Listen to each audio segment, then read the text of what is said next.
নমস্কাৰ learn all জিকে YouTube চেনেলটোলৈ সকলোকে স্বাগতম জনালোঁ। ভিডিঅ'টো আৰম্ভণি কৰাৰ আগতে সকলোকে বিনম্ৰতাৰে অনুৰোধ জনালোঁ, আপুনি যদি আমাৰ চেনেলটো এতিয়ালৈকে ছাবস্ক্ৰাইব কৰা নাই বা আপুনি যদি আমাৰ চেনেলটোলৈ নতুনকৈ আহিছে, অনুগ্ৰহ কৰি আমাৰ চেনেলটো ছাবস্ক্ৰাইব কৰি দিব আৰু আমাৰ ভিডিঅ' লাইক শ্বেয়াৰ কৰি দিব। আজি 5 ছেপ্টেম্বৰ, আজি শিক্ষক দিৱস। আজি এই দিনটো পালন কৰাৰ এটা তাৎপৰ্য আছে। আজি এই দিনটো সমগ্ৰ ভাৰতবৰ্ষতে বিভিন্ন ধৰণৰ শিক্ষানুষ্ঠান আৰু লগতে বিভিন্ন ধৰণৰ অনুষ্ঠান প্ৰতিষ্ঠানত উলহ মালহেৰে পালন কৰা হয়। আজিৰ দিনটো ভাৰতৰ প্ৰয়াত প্ৰাক্তন প্ৰথম উপৰাষ্ট্ৰপতি আৰু দ্বিতীয় ৰাষ্ট্ৰপতি ডক্টৰ সৰ্বপল্লী ৰাধাকৃষ্ণনৰ জন্মদিন। আজিৰ এই দিনটো সমগ্ৰ ভাৰতবৰ্ষতে শিক্ষক দিৱস হিচাপে পালন কৰা হয়। এইবেলি আমাৰ বিদ্যালয়তো আজিৰ এই অনুষ্ঠানটো উলহ মালহেৰে আয়োজন কৰা হৈছে। আহক এতিয়া আমি সংক্ষেপে অনুষ্ঠানটো উপভোগ কৰোঁ।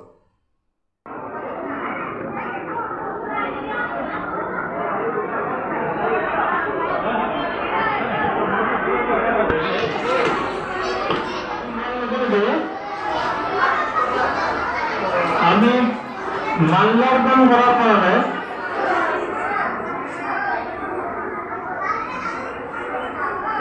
আমার বিদ্যালয়ের এগারোটি জ্যেষ্ঠ শিক্ষক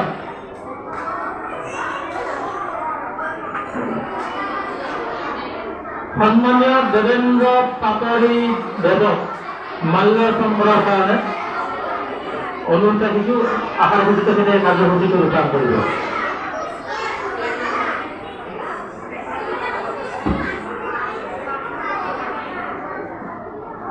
আৰু ইয়াৰ পিছতে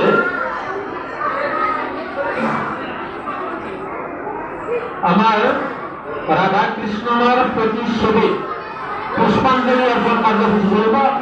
আমাৰ আটাইকেইগৰাকী শিক্ষাগুৰু এই পুষ্পাঞ্জলি অৰ্পণ কাৰ্যসূচীত অংশগ্ৰহণ কৰাৰ কাৰণে অনুৰোধ কৰিছোঁ আৰু লগতে আমাৰ প্ৰাক্তন ছাত্ৰ ছাত্ৰীসকলকো আমি এই কাৰ্যসূচীত ভাগ ল'বৰ কাৰণে অনুৰোধ কৰিছোঁ।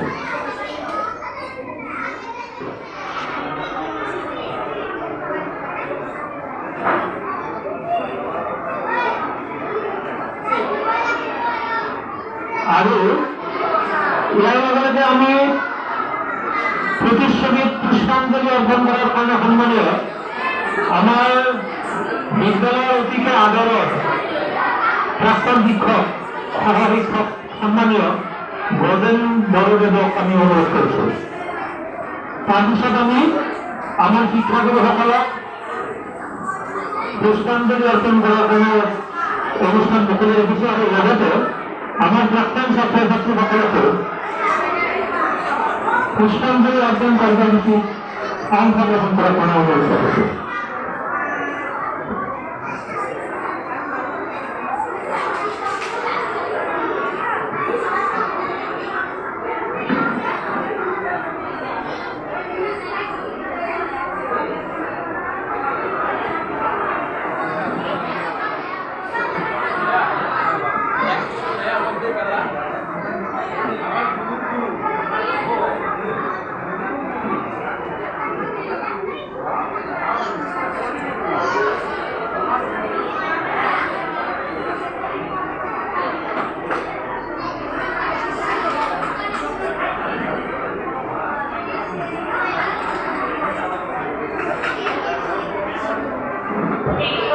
Ready, switch up.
আমার বিদ্যালয়ের ভারপ্রাপ্ত প্রধান শিক্ষয়িত্রী নিরঞ্জনক সম্বর্ধনা জ্ঞাপন করেছে।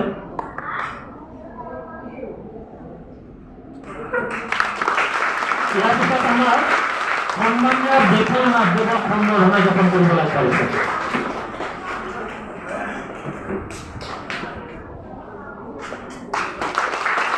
আমাৰ বিদ্যালয়ৰ সহযোগ সন্মানীয় ৰমণীকান্ত বৰুৱাদেৱক সম্বৰ্ধনা জ্ঞাপন কৰিবলৈ পাৰিছে। আমাৰ সুনীল সৰ্বসাৰক সম্বৰ্ধনা জ্ঞাপন কৰিবলৈ পাৰিছে।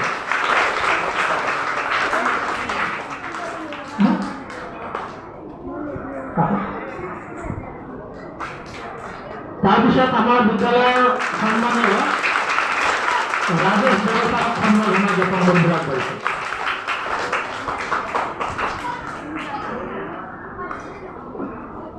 আমাৰ বিদ্যালয়েৰ আবহাওয়াপ্ৰাপ্ত সম্মানীয় গজেন বড়সাৰক সম্বৰ্ধনা জ্ঞাপন কৰিবলৈ কৰিছে। সম্মানীয় মুজাহৰ হুছেইন খান সিদ্দিকী ছাৰক,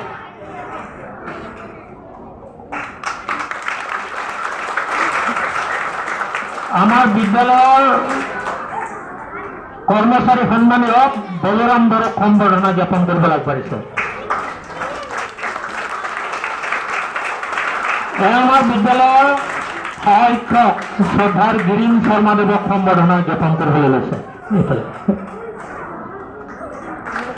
আৰু লগে লগে চন্দন মহন্ত ছাৰক সম্বৰ্ধনা জ্ঞাপন কৰিবলৈ আগবাঢ়িছে। ভাস্বতী বাইদেউ এইফালে হওক, তৰণী ডেকাৰ ফালে হওক। তাৰপিছত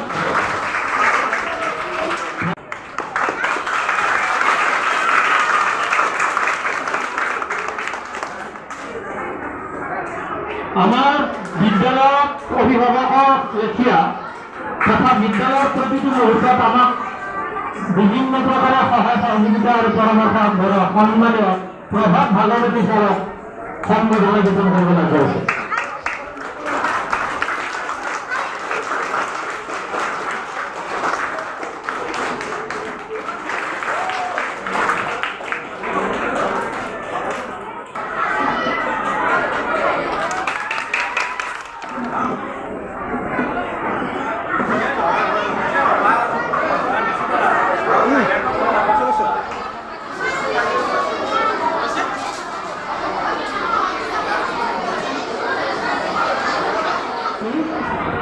কেক কাটা অনুষ্ঠানটো ৰূপান্তৰিত কৰাৰ অনুৰোধ কৰিছোঁ।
আজি 63তম শিক্ষক দিৱস আৰু এই শিক্ষক দিৱস প্ৰখ্যাত দাৰ্শনিক শিক্ষাবিদ ভূতপূৰ্বৰ ৰাষ্ট্ৰপতি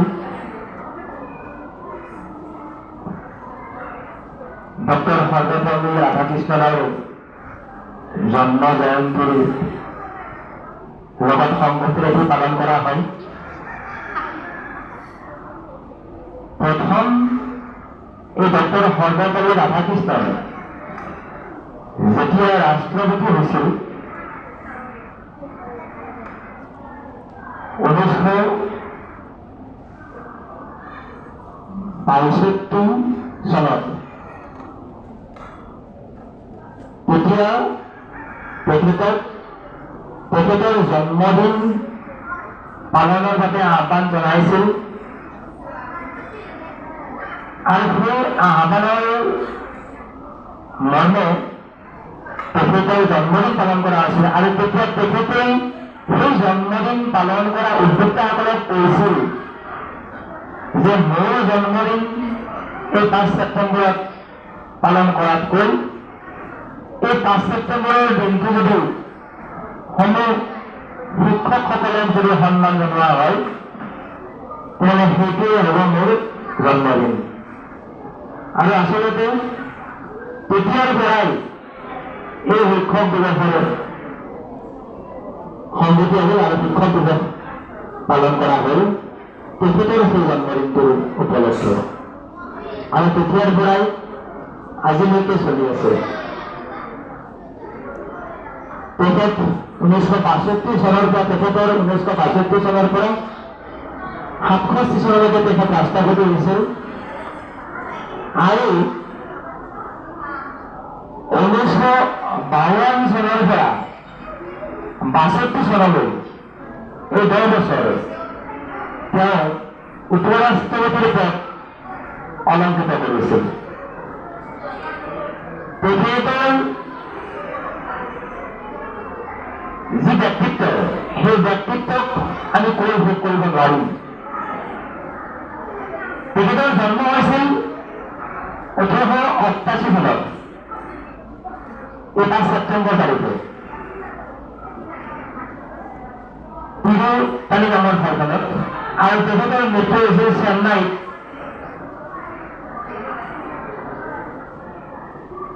1975 চনত। 1975 চনত তেখেতৰ মৃত্যু হৈছিল চেন্নাইত। তেখেত এগৰাকী মানে তেখেত এগৰাকী শিক্ষাবিদ দাৰ্শনিক সকলোখিনি জ্ঞানেই তেখেতৰ আছিল। গতিকে তেখেতৰ ব্যক্তিত্বৰ কথা আমি ইমান কৈ শেষ কৰিব নোৱাৰিম। গতিকে এইখিনি মই তোমালোকৰ কাৰণে যেন অকণমান ক'লো আৰু আশা ৰাখিছোঁ তেখেতৰ জন্মদিনৰ লগত সংগতি ৰাখি আমি পালন কৰা এই শিক্ষক দিৱসে তোমালোকক যথেষ্ট উপকৃত কৰিব। ভগৱানক শ্ৰদ্ধা ভক্তি কৰিব লাগে, তাৰ জ্ঞান পাইছিলোঁ গুৰুৰ দ্বাৰাই। আৰু এটা কথা আছিল নো নলেজ উইদাউট কলেজ, যে আমি আগতে পাইছিলোঁ যে যদি কলেজত নপঢ়ে তাৰ জ্ঞান নাবাঢ়ে বুলি কৈছিল, জ্ঞান নাপায়। কথাটো নোহোৱা নহয়, যদিও আমি ঘৰত থাকি কিছুমানে অনানুষ্ঠানিকভাৱে শিক্ষা আহৰণ কৰে, তথাপিও স্কুলীয়া জীৱনৰ কলেজীয়া জীৱনৰ বন্ধু বান্ধৱীৰ লগত সহপাঠীৰ লগত যি শিক্ষা আহৰণ কৰোঁ সেই শিক্ষা কোনো গুণে কম নহয়। আৰু আমি সহপাঠীৰ লগত আলোচনা কৰি যি শিক্ষা আহৰণ কৰোঁ সেইটো বহু কিতাপ অধ্যয়ন কৰি আমি সেইটো নোৱাৰিব পাৰোঁ। গতিকে এই আনুষ্ঠানিক শিক্ষা, এই গুৰুমুখী শিক্ষা, এইটো খুব দৰকাৰী প্ৰয়োজন। গুৰুমুখী শিক্ষা বুলি কওঁতে প্ৰাচীন যুগৰ শিক্ষা আৰু বৰ্তমানৰ শিক্ষা সম্পূৰ্ণ পৃথক। প্ৰাচীন যুগৰ শিক্ষাত আছিল গুৰুৰ ঘৰত থাকি গুৰুৰ কথা মতে শিষ্যই সকলো কাম কৰিছিল। কিন্তু যদিও নিয়মৰ ব্যতিক্ৰম, কিন্তু সেই গুৰুৱে গুৰুৰ আদৰ্শ, গুৰুৰ শ্ৰদ্ধা, গুৰুৰ ছাত্ৰৰ প্ৰতি প্ৰেম, ভাল পোৱা, এই সকলোবিলাক কিন্তু কমি যোৱা নাই। আমাৰ আজিকালি সকলো ক্ষেত্ৰতে ভক্তিৰ সংখ্যা বাঢ়িছে, ভক্তৰ সংখ্যা বাঢ়িছে, ভক্তিৰ সংখ্যা কমিছে। ভক্ত আৰু ভক্তি আমি সকলোতে মানুহৰ ভিৰ দেখোঁ, পূজা পাৰ্বণ অন্যান্য মাংগলিক অনুষ্ঠান এনে হৈছেই মাৰি বহুত মানুহ আহি যায়, কিন্তু আচলতে অন্তৰেৰে ভক্তি কৰা মানুহৰ সংখ্যা কেইজন? সেইকাৰণে শিক্ষকৰ প্ৰতি ছাত্ৰ ছাত্ৰীৰ যিটো শ্ৰদ্ধা, ভয় ভক্তি শ্ৰদ্ধা, এইটো যদি নাথাকে তেনেহ'লে তেওঁ আচল শিক্ষা গ্ৰহণ কৰিব নোৱাৰে। গতিকে মই আৰু ক'ব লগা বহুত আছে। আমাৰ দাসাতে কৈছে যে শিক্ষকসকলৰ মুখত কথা আহিয়ে থাকে, কাৰণ এইবিলাক কথা ক'ৰ পৰা পাইছোঁ? আমিতো কিতাপৰে পৰা পোৱা নাই, আমাৰ অভিজ্ঞতাৰ পৰা। যিমানে সময় গৈ আছে সিমানে আমাৰ অভিজ্ঞতা বাঢ়িছে। মহান দিনটোত সমূহ শিক্ষক শিক্ষয়িত্ৰীসকলক মোৰ হিয়া ভৰা শুভেচ্ছা জনাইছোঁ।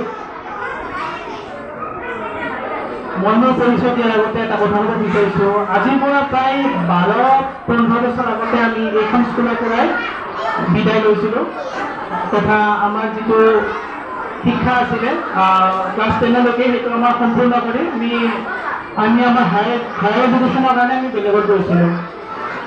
আমি গম নাপালোঁ যে তেনেকুৱা অৱস্থাত, আৰু বহুকেইজনক লগ পাইছোঁ, দেখি পেলাই মনবিলাক খুব ভাল লাগিছে। তাৰপিছত মই মোৰ পৰিচয় দিওঁ। মোৰ নাম নুৰজামান হয়। মই এতিয়া বৰ্তমান হাইকোৰ্টৰ অধিবক্তা হিচাপে কৰ্মৰত।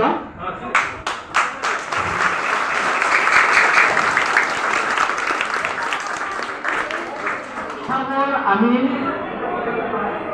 যিকোনো কথা, যি কামত আমি লাগো, যি কথা শুনো, যি কথা কওঁ, তাত আমাৰ একাগ্ৰতা থাকিব লাগে আৰু ধৈৰ্য সহকাৰে কামবিলাক কৰিলে আমি আগবাঢ়ি যাব পাৰিম। আমাৰ এটা বস্তুৰ ডাঙৰ অভাৱ এতিয়া, আমি সকলোৱে আধ্যাত্মিক দিশটো এৰাই চলিব খুজিছোঁ। ৰাতিপুৱা বিচনাৰ পৰা উঠিয়ে ভগৱানৰ নাম, আল্লাহৰ নাম, ঈশ্বৰৰ নাম আমি নলওঁ, আমি উপৰুৱাকৈ চলিবলৈ খোজোঁ। ৰাতিপুৱা উঠিয়েই যদি আমি অলপ গাম্ভীৰ্যতাপূৰ্ণভাৱে এই পৃথিৱীখনত যে ভৰি দিছোঁ, পৃথিৱী আমাৰ মাতৃ, তাক আমি সেৱা কৰোঁ। ৰাতিপুৱা উঠিয়েই যদি আমাৰ মনত সেই ভাৱটো থাকে, ধৈৰ্য থাকে, তেতিয়াহ'লে আমি আগবাঢ়িব পাৰিম। ভক্তিহীন মানুহৰ জ্ঞান নহয়, মনত ৰাখিবা। উপৰুৱাকৈ চলিলে জ্ঞান নহয়।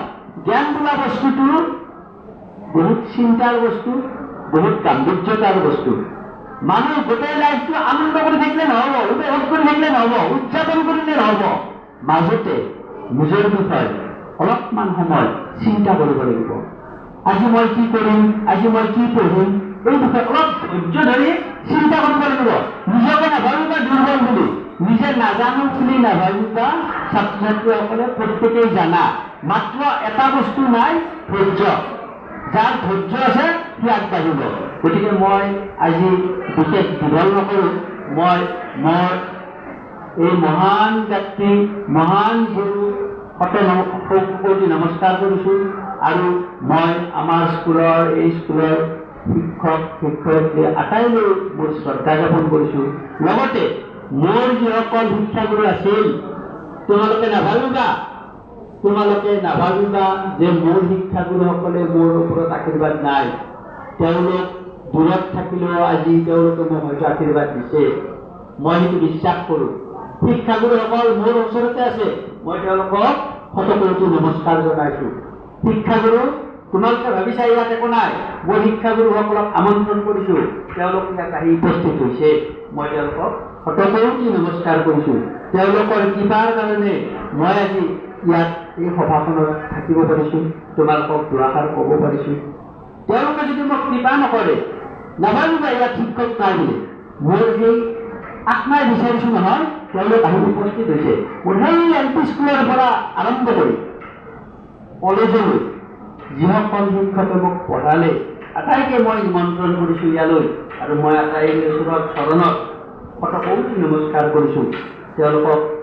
তেওঁলোকৰ আশীৰ্বাদ বিচাৰিছোঁ। তোমালোকেও অলপ গাম্ভীৰ্যপূৰ্ণভাৱে চিন্তা কৰিবা। তোমালোকৰ শিক্ষকসকল সকলো সময়তে পাবা।